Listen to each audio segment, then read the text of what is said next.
अगर मैं आपसे कहूं कि इस दुनिया में एक ऐसा रहस्यमयी टापू है जहां कदम रखने के बाद इंसान खुद अपनी आंखों पर भरोसा करना छोड़ देता है, तो शायद आपको यकीन न हो। लेकिन 1954 में शटर आइलैंड नाम के एक सुनसान द्वीप पर कुछ ऐसा हुआ जिसने इंसानी दिमाग की गहराइयों को हिला दिया। कुछ लोग वहां कानून की रक्षा करने आए थे, तो कुछ दुनिया के सबसे खतरनाक मानसिक अपराधियों का इलाज कर रहे थे। लेकिन किसी को अंदाजा नहीं था कि उस टापू की ऊंची चट्टानों और बंद दीवारों के पीछे एक ऐसा रहस्य छिपा है जहां सच और झूठ की पहचान करना लगभग नामुमकिन हो जाएगा। एक भयानक तूफान पूरे टापू को बाहरी दुनिया से काटने वाला था। उम्मीद टूटने लगेगी, यादें धोखा देंगी और हर कदम इंसान को पागलपन के और करीब ले जाएगा। ये सिर्फ एक सस्पेंस कहानी नहीं, बल्कि ऐसा दिमागी खेल है जिसने आज तक लाखों लोगों को सोचने पर मजबूर कर रखा है। तो आखिर शटर आइलैंड पर ऐसा क्या हुआ था? एक महिला कैदी बंद कमरे से बिना किसी निशान के कैसे गायब हो गई? और क्यों एक अमेरिकी मार्शल का अपना ही अतीत उसके लिए सबसे बड़ा दुश्मन बन गया? जानने के लिए वीडियो आखिर तक जरूर देखिए, क्योंकि इसका अंत आपको पूरी तरह चौंका देगा। कहानी शुरू होती है 21 सितंबर 1954 से।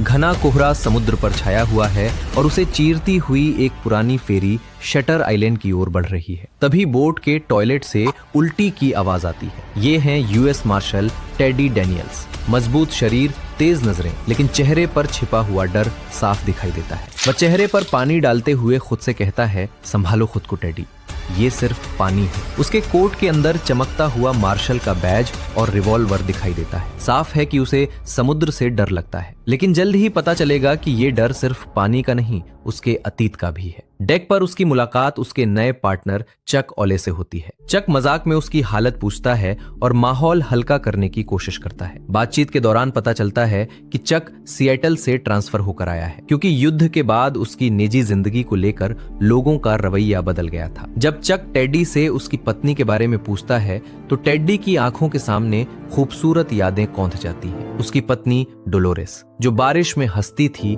उसके लिए कॉफी बनाती थी और उसकी टाई बांधती थी। लेकिन अगले ही पल टेडी ठंडी आवाज में कहता है वह मर चुकी है। वह बताता है कि उनके अपार्टमेंट में आग लगी थी। डोलोरेस की मौत आग से नहीं, बल्कि धुएं में दम घुटने से हुई थी। टेडी इस बात पर खास जोर देता है, जिससे पहली बार एहसास होता है कि उसके अतीत में कुछ ऐसा है जो अभी सामने आना बाकी है। इसी बीच फेरी शटर आइलैंड के किनारे पहुंच जाती है। चारों तरफ ऊंची चट्टानें, घना जंगल और डरावना सन्नाटा। कैप्टन बताता है कि यही एकमात्र रास्ता है जिससे इस टापू पर आया या जाया जा सकता है। किनारे पर हथियारबंद गार्ड्स उनका इंतजार कर रहे होते हैं। उनका स्वागत डिप्टी वार्डन मैकफरसन करता है। जीप में बैठकर वे अस्पताल की ओर बढ़ते हैं। रास्ते में पुराना कब्रिस्तान, ऊंची दीवारें और बिजली वाले तार देखकर टेडी को युद्ध के दिनों की याद आ जाती है। उसे ये जगह किसी जेल से भी ज्यादा खतरनाक लगती है।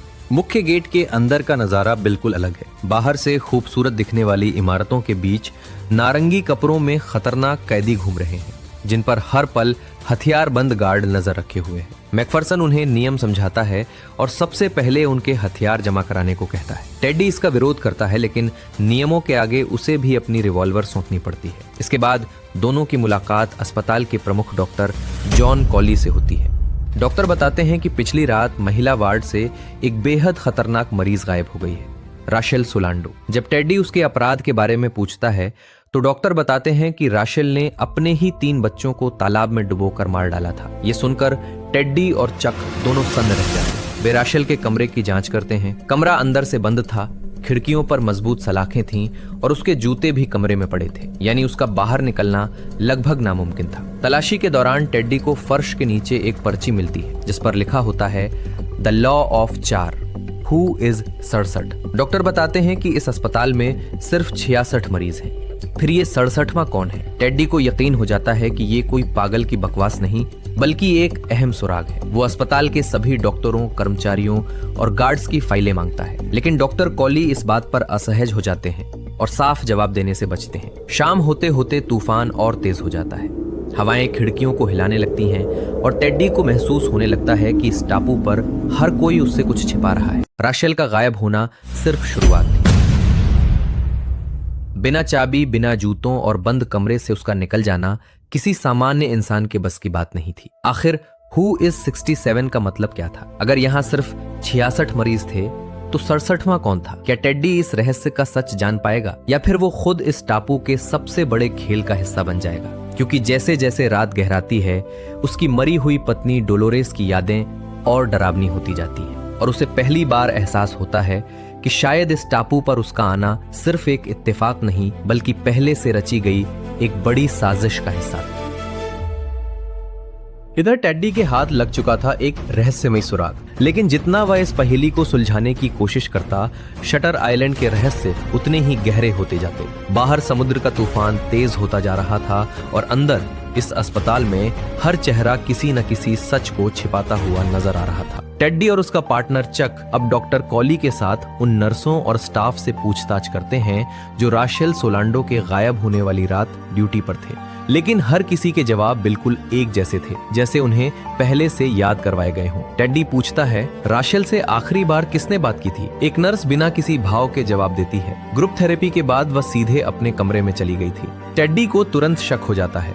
वह पूछता है, और डॉक्टर शीहान कहाँ है? डॉक्टर कॉली शांत आवाज में बताते हैं, वह आज सुबह पहली फेरी से छुट्टी पर चले गए। यह सुनकर टेड्डी भड़क उठता है। एक खतरनाक कैदी गायब हो जाए और उसका डॉक्टर उसी सुबह टापू छोड़ दे। अब उसे यकीन होने लगा था कि अस्पताल का स्टाफ उससे बहुत कुछ छिपा रहा है। अगले दिन टेड्डी कुछ मरीजों से पूछताछ करता है। तभी एक डरी हुई महिला मरीज मौका मिलते ही उसकी डायरी लेकर उसमें सिर्फ एक शब्द लिखती है, रन, यानी भाग जाओ। बस यही एक शब्द टेड्डी को समझाने के लिए काफी था कि इस अस्पताल में सिर्फ मरीज ही नहीं बल्कि डॉक्टरों से भी लोग डरे हुए हैं। उसी रात तूफान और तेज हो जाता है। बारिश के बीच टेड्डी और चक अकेले खड़े होते हैं। तभी चक पूछता है, सच बताओ, तुम यहाँ सिर्फ राशेल को ढूंढने नहीं आए हो, है ना? कुछ पल चुप रहने के बाद टेड्डी अपनी जिंदगी का सबसे बड़ा राज खोल देता है।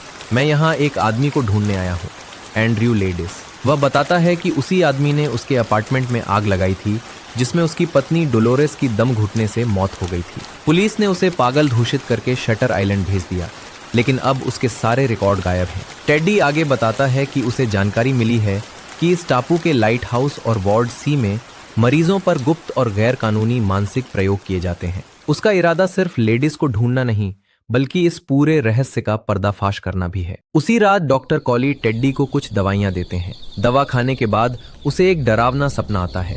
वह अपने जले हुए अपार्टमेंट में खड़ा होता है। सामने उसकी पत्नी डोलोरेस दिखाई देती है। वह उसे गले लगाकर कहती है, लेडीज अभी भी इसी टापू पर हैं, लेकिन सावधान रहना, ये जगह तुम्हें कभी बाहर नहीं जाने देगी। इतना कहते ही उसका शरीर टेड्डी की बाहों में राख बनकर बिखर जाता है। टेड्डी घबराकर नींद से जाग जाता है। बाहर तूफान अपने सबसे भयानक रूप में पहुंच चुका था और उसके मन में एक सवाल लगातार घूम रहा था, क्या यह सिर्फ सपना था या कोई उसे धीरे धीरे पागल बना रहा था? अगली सुबह अस्पताल में हलचल मच जाती है। डॉक्टर कॉली मुस्कुराते हुए कहते हैं, मार्शल, राशेल सोलांडो मिल गई है।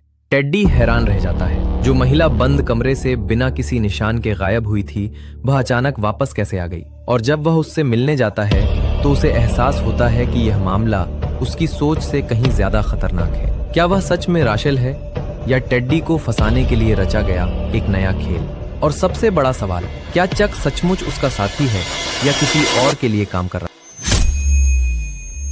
अब सबसे बड़ा सवाल यही था कि जो राशेल बंद कमरे से नंगे पैर गायब हुई थी, वो अचानक वापस कैसे आ गई? डॉक्टर कॉली टेड्डी और चक को उस महिला से मिलाते हैं जिसे वे राशेल सोलांडो बताते हैं, लेकिन उससे बात करते ही टेड्डी को महसूस हो जाता है कि कुछ ठीक नहीं है। वो उसे अपना मरा हुआ पति समझने लगती है और अजीब अजीब बातें करने लगती है।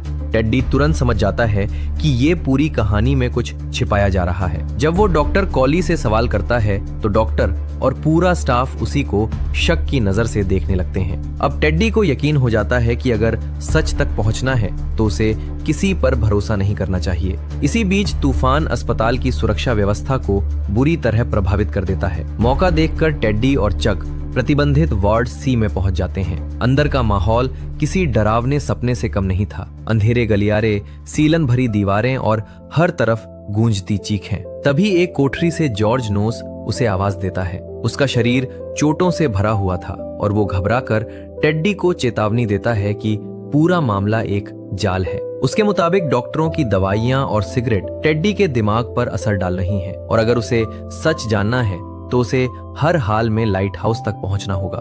जॉर्ज की बातें सुनने के बाद टेड्डी अकेले आगे बढ़ता है। रास्ते में उसे चट्टानों के बीच छिपी एक गुफा मिलती है जहां एक महिला खुद को डॉक्टर राशेल सोलांडो बताती है। वो दावा करती है कि अस्पताल में हो रहे अवैध मानसिक प्रयोगों का विरोध करने की वजह से उसे ही पागल घोषित कर दिया गया। वो टेड्डी को चेतावनी देती है कि उसे दी जा रही दवाइयां धीरे धीरे उसकी सोचने की क्षमता खत्म कर रही हैं और अगर सच जानना है तो लाइट हाउस ही आखिरी उम्मीद है। गुफा से बाहर निकलते ही टेड्डी की नजर नीचे समुद्र की चट्टानों पर पड़ती है जहां उसे चक का हैट और ओवरकोट दिखाई देता है, लेकिन चक कहीं नजर नहीं आता। अब टेड्डी पूरी तरह अकेला था। वो बिना समय गवाए लाइट हाउस की तरफ दौड़ पड़ता है। सीढ़ियां चढ़कर जैसे ही वो सबसे ऊपर वाले कमरे का दरवाजा खोलता है, उसके सामने ऐसा सच आने वाला था जो उसकी पूरी दुनिया बदल देने वाला था। अगली सुबह तूफान पूरी तरह थम चुका था। आसमान साफ था और धूप पूरे शटर आइलैंड पर फैल चुकी थी। अस्पताल की सीढ़ियों पर एंड्रयू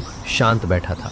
तभी डॉक्टर शीहान उसके पास आकर बैठते हैं और सामान्य लहजे में पूछते हैं कि अब वो कैसा महसूस कर रहा है। कुछ पल चुप रहने के बाद एंड्रयू उनकी तरफ देखता है, लेकिन उसकी आंखों में फिर वही पुराना अमेरिकी मार्शल टेडी डैनियल्स दिखाई देता है। वो कहता है कि उन्हें इस टापू से निकलना होगा क्योंकि यहाँ सब लोग उनके दिमाग के साथ खेल रहे हैं। ये सुनते ही डॉक्टर शीहान समझ जाते हैं कि एंड्रयू एक बार फिर अपनी पुरानी पहचान में लौट आया है। वो दूर खड़े डॉक्टर कॉली की तरफ मायूसी से सिर हिलाते हैं और तभी गार्ड्स व सर्जन उसकी लोबोटॉमी की तैयारी के लिए आगे बढ़ने लगते हैं। लेकिन तभी एंड्रयू उठने से पहले डॉक्टर शीहान की तरफ देखता है। इस बार उसकी आंखों में न डर था न पागलपन, बल्कि गहरी शांति थी। वो सिर्फ एक सवाल पूछता है, क्या ज्यादा बुरा है एक राक्षस की तरह जिंदगी भर जीना या एक अच्छे इंसान की तरह मर जाना?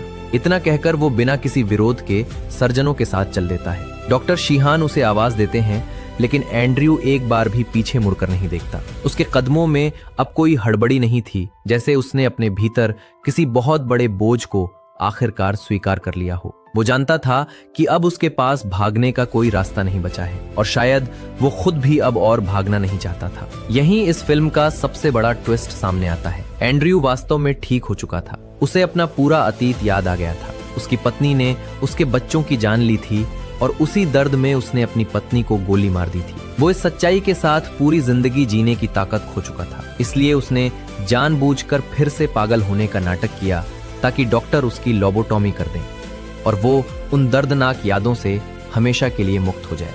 यही वजह है कि फिल्म का आखिरी सवाल आज भी दर्शकों को सोचने पर मजबूर कर देता है कि क्या एंड्रयू सच में पागल था या उसने अपने दर्द से बचने के लिए खुद अपनी किस्मत चुन ली। ये अंत सिर्फ एक रहस्य नहीं बल्कि एक गहरी मानसिक त्रासदी भी है, जहां इंसान अपने ही सच से इतना टूट जाता है कि वो उसे मिटा देने को ही मुक्ति समझने लगता है। यही है शटर आइलैंड का दिल दहला देने वाला अंत, जो ये साबित करता है कि इंसान का सबसे बड़ा दुश्मन कभी कभी उसका अपना ही दिमाग बन जाता है। अगर आपको ये कहानी पसंद आई हो तो कमेंट करके जरूर बताइए कि एंड्रयू का फैसला आपके हिसाब से सही था या गलत। अगर वीडियो पसंद आया हो तो वीडियो को लाइक करें, चैनल को सब्सक्राइब करें और इस वीडियो को अपने दोस्तों के साथ जरूर शेयर करें। मिलते हैं अगली ऐसी ही रहस्यमयी और शानदार कहानी के साथ। तब तक के लिए धन्यवाद।